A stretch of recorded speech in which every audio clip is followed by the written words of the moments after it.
2023 жылы 3 маусымда Жоғары сот кеңесінің кезекті мәжілісінде облыс соттарының алқа төрағасы мен судьяларының, аудандық соттардың төрағаларының 65 бос орындарына жарияланған конкурстың қорытындысы шығарылды.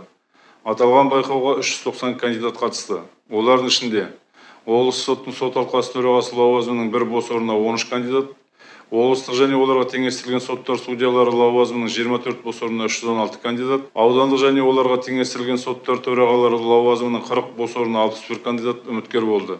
Байқауға қатысушылар арасында кандидаттардың ең көбі Алматы қалалық сотының судьялық лауазымының 5 бос орнына 111 кандидат қатысса, ең азы Ұлытау облыстық сотының судьялық лауазымының 2 бос орнына 12 кандидат қана үміткер болды. Аудандық соттар төрағалары лауазымдарының бос орындары ішінде Жамбыл облысы Тараз қаласының әкімшілік құқық бұзушылық жөніндегі мамандандырылған сотының төрағасы лауазымына ең көп үміткерлер 14 кандидат болды.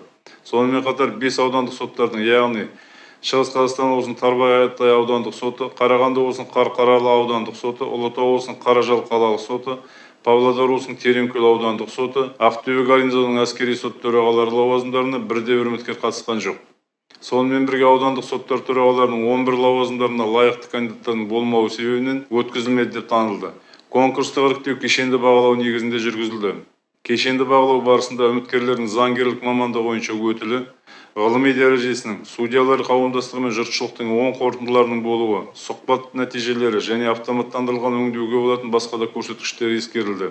Атап айтқанда, сот төрелігін жүзеге асыру сапасы, этиканы сақтау және қарым-қабілет жөніндегі басқа да маңызды мәліметтер, оның ішінде бұқаралық ақпарат құралдары мен әлеуметтік желілердегі үміткерлер туралы жұртшылықтың пікірлері зерттелді. Сонымен бірге байқау барысында азаматтардан үміткерлер сипаттайтын 600-ге жуық пікір келіп түсті. Осы ауқымды жұмыстардың нәтижесінде кандидаттардың сапалы іріктелуіне қол жеткізілді.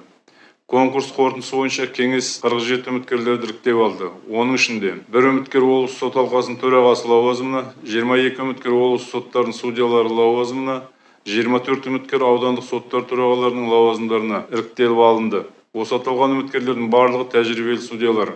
Олардың ішінде 44 судья бұрын жоғары лауазымдарға тағайындауға ұсыныс алған, ал 7 судья кадр резервінде тұрған.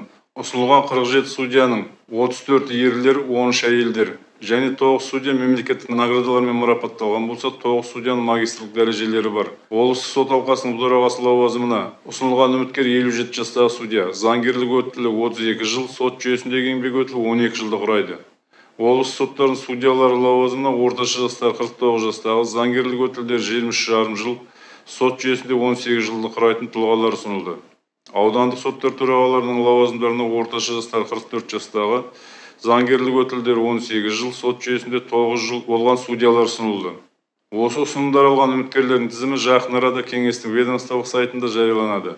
Аудандық соттардың лауазымдарына арналған конкурстың қорытындысы аудандық соттар судьяларының нақты қазіргі күнге қосымша ашылған бос орындарын ескере отырып кейінірек шығарылады. Бұл тәсіл аудандық соттар судьяларының бос орындарының тізіміне конкурс жарияланған кезде бос болған лауазымдарды ғана емес, сонымен қатар конкурсты қорытындылау сәтіне қолжетімді барлық бос орындарды қамтуға жол береді. Аудандық соттардың судьялары лауазымдағы жаңа бос орындар туралы қосымша хабарландыру келесі аптада кеңестің сайтында жарияланады. Ағымдағы жылдың 8 ақпанда жарияланған конкурсқа қатысып, алқа төрағасы мен облыс соттарының судьялары, аудандық соттардың төрағалары лауазымдарына ұсынымдар алмаған үміткерлер кеңестің атына өтініш бере алатындар қаперіңізге беріледі.